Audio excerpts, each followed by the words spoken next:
நீங்க ஒரு better investor ஆகணுமா? இப்போ இருக்கிற சிச்சுவேஷன்ல எப்படி உங்க முதலீட்டு பாதையை அமைச்சுக்கணும்னு தெரியணுமா? உங்களுடைய கேள்விகளை சரியான எக்ஸ்பர்ட்ட கேட்கணும்னு தோணுதா? அப்போ நாங்க நடத்துற M2W 3.0 இன்வெஸ்டர் கான்க்ளேவ்ல கலந்துக்கங்க. ஒரு நாள் முழுதும் முதலீடை பத்தி தான் பேச போறோம். நல்ல இன்வெஸ்ட்மெண்ட்ஸை பத்தி தான் பேச போறோம். கீழே கொடுத்திருக்கிற எண்ணுக்கு மெசேஜ் பண்ணுங்க, எங்க டீம் உங்களை கான்டாக்ட் பண்ணுவாங்க.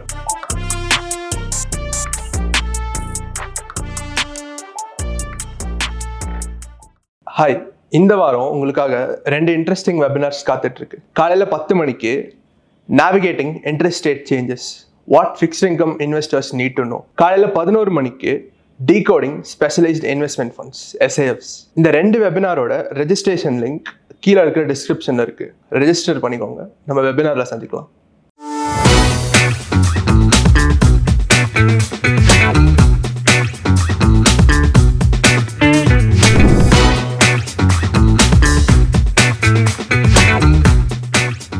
வீடு வாங்க ரெடி ஆகுது எப்படி?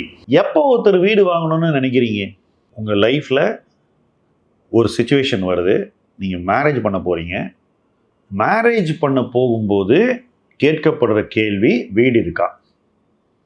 இந்த கேள்விக்கான ஒரு விடை இல்லைனாக்கா நிறைய அலையன்சஸ் நிறைய பேருக்கு தவறி போகுது. நியாயமாக இந்த கேள்வி கேட்கப்படக்கூடாது. ஏன்னா மேரேஜ் பண்ணி கூட நீங்கள் வீடு வாங்கலாம் 2 பேரும் சேர்ந்து. இதை நான் முழு மனதோடு ஏற்றுக்கொள்கிறேன். அதுதான் என்னுடைய வியூ.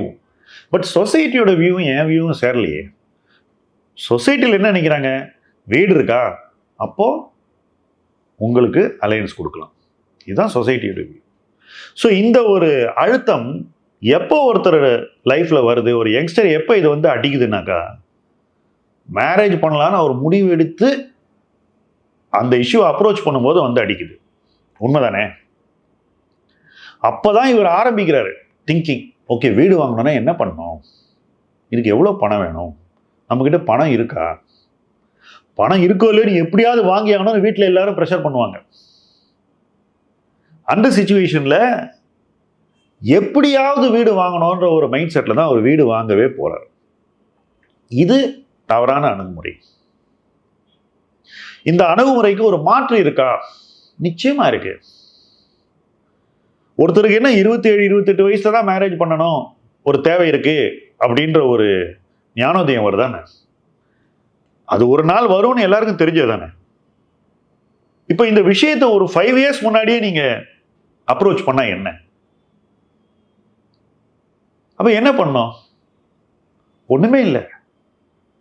நீங்க ஒரு வீடு வாங்க போறீங்க, அதன் மதிப்பு 1 கோடி ரூபாய் இருக்குன்னு வச்சுக்கோ.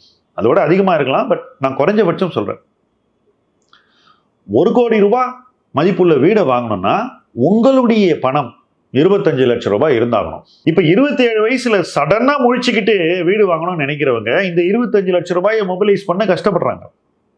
அப்போ அவங்க என்ன பண்ணுறாங்க? பேரண்ட்ஸை கேட்பாங்க, ஃப்ரெண்ட்ஸை கேட்பாங்க.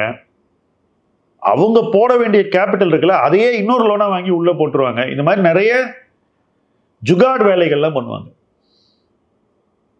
ஸோ ஆக்சுவலாக பார்த்தீங்கன்னா அந்த வீட்டில் இவங்க பணமே இல்லை, அடுத்தவங்க பணம் தான் அந்த வீட்லேயே இருக்கு. இது ஏன் இவ்வளோ அவசரமாக அவங்க பண்ண வேண்டிய தேவை இருக்கு? மேரேஜுக்கு வீடு தேவை. அப்போ அந்த பாயிண்ட்ல எல்லாரும் என்ன பண்ணுறாங்க? ஷார்ட்கட்ஸை எடுத்து எப்படியோ ஒரு வீட்டை வாங்கிடுறாங்க.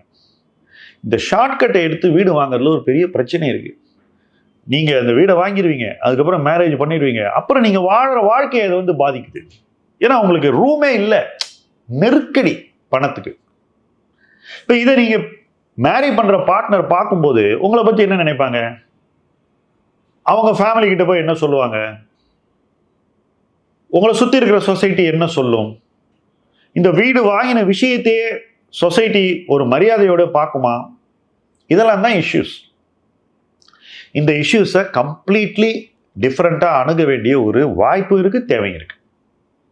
ஃபர்ஸ்ட் பாயிண்ட், ஒருத்தர் வேலைக்கு சேர்ந்த உடனே அவங்க இந்த வீடு வாங்குவதற்கு ஒரு தொகையை தனியாக இன்வெஸ்ட் பண்ணி வளர விடணும். ஏன்னா எப்படியுமே 1 கோடி ரூபாய் வீடு வாங்கினா 25 லட்ச ரூபா உங்கள் பணம் இருக்கணும்ல. இப்போ இந்த 25 லட்ச ரூபாயும் உங்கள் சம்பளத்தில் வர சேவிங்ஸ் மூலமாக நீங்கள் போட போகிறீங்களா, அல்லது அந்த சேவிங்ஸை நீங்கள் வேலை செய்ய ஆரம்பிச்சதுலேருந்து வளர விட்டு காம்பவுண்ட் பண்ணி போட போகிறீங்களாங்கிறது தான் உங்கள் முன்னாடி இருக்கிற சாய்ஸ். இதுக்கு அர்த்தத்தை நான் எக்ஸ்பிளைன் பண்ணுறேன்.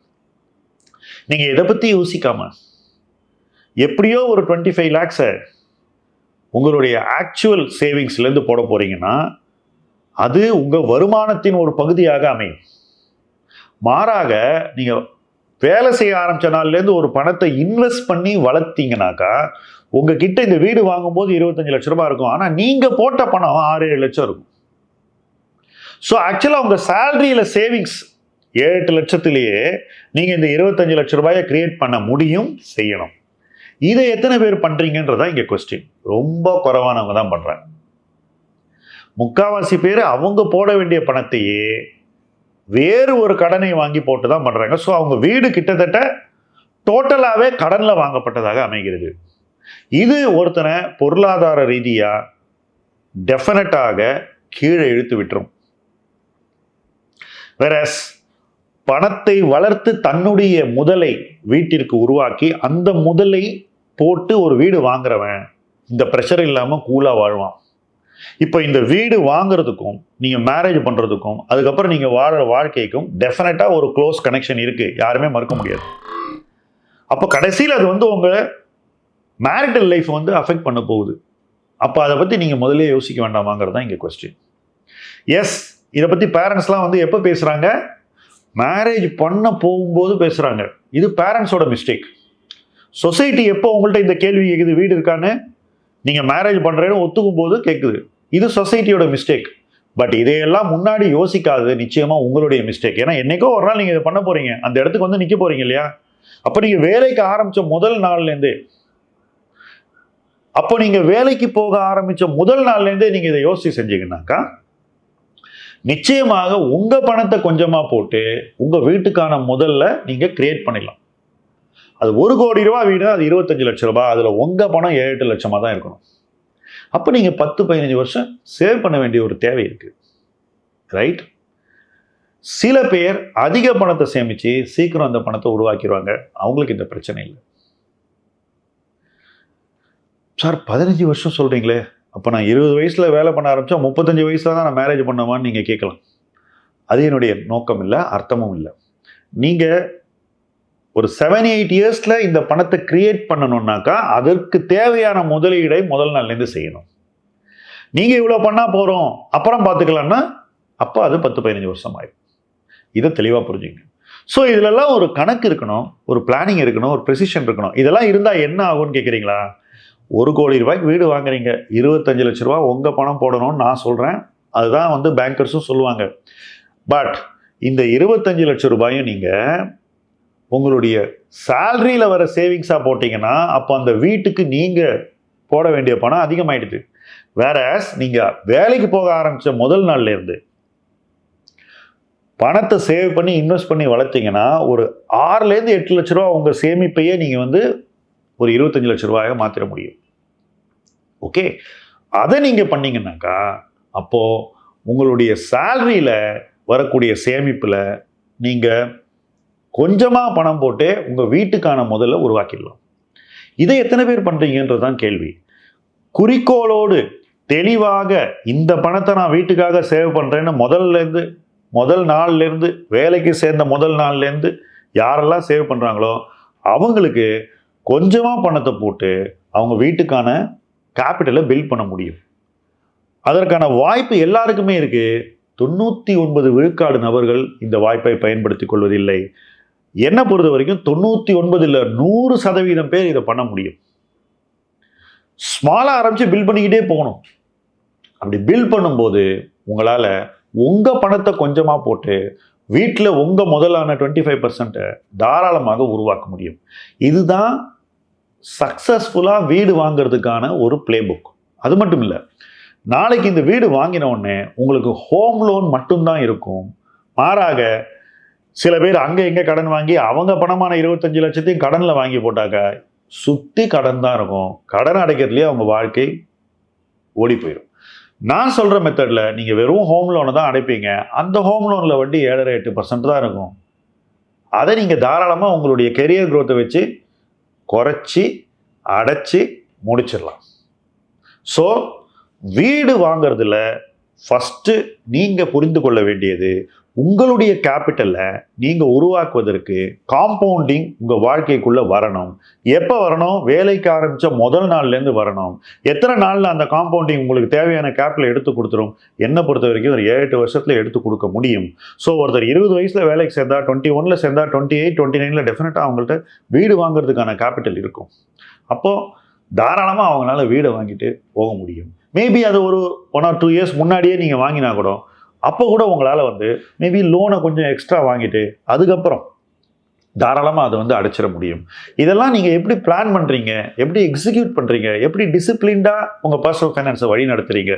வீடு வாங்குறது அப்படிங்கிறத வேலைக்கு சேர்ந்த நாள்லேருந்து எப்படி ஒரு ப்ராசஸாக நடத்தி காட்டுறீங்க அப்படிங்கிறத பொறுத்து இருக்கு. நடத்த முடியுமா? எல்லாராலையுமே முடியும். யார் இதை நடத்துவதில்லையோ அவங்க டிஃபினட்டாக இதை பற்றி யோசிக்கணும். மாற்று சிந்தனைகள் வாழ்க்கைக்குள்ளே வரணும். வந்தாக்கா மாற்றம் வரும். அந்த மாற்றம் உங்களை ஒரு பெட்டர் பிளேஸை நோக்கி கொண்டு போகும். அதுதான் பேசலாம் பர்சனல் ஃபைனான்ஸினுடைய அடிப்படை நோக்கம். இந்த நோக்கம் உங்கள் வாழ்க்கையில் நிறைவேற வேண்டும். ஒருவேளை உங்களுக்கு வயசாயிடுச்சுன்னா உங்களோட ஒரு யங்கர் பர்சனுக்கு இந்த விஷயத்தை சொல்லிக் கொடுங்க. ஏன்னா அவங்களுக்கு உரிய நேரத்தில் திருமணம் நடந்து அவங்க வாழ்க்கையில் செட்டில் ஆகி நிறைய விஷயங்கள் நடக்கணும்னா இந்த வீடு ஒரு தடையாக இருக்கிறது. அந்த தடையை தகர்த்து எறிய வேண்டும் என்றால் discipline, personal finance planning and execution இதெல்லாம் அவங்க லைஃபுக்குள்ளே வரணும். வீடெல்லாம் தாராளமாக எல்லாரும் வாங்கலாம். அதற்கான வழி இருக்குது. உங்கள் பணத்தை கொஞ்சமாக போட்டு காம்பவுண்டிங்கில் உங்கள் கேபிட்டலை கிரியேட் பண்ணி வீடு வாங்குறவங்க வெற்றியாளர்கள். அப்படி எல்லோரும் வெற்றியாளர் ஆக வேண்டும் என்பதுதான் இந்த வீடியோனுடைய நோக்கம். தொடர்ந்து வளர்ச்சியை நோக்கி உங்களுடைய வாழ்க்கை நோக்கங்கள் நிறைவேற இணைந்து பயணிப்போம். முதலீட்டு களம் உங்கள் களம். நன்றி.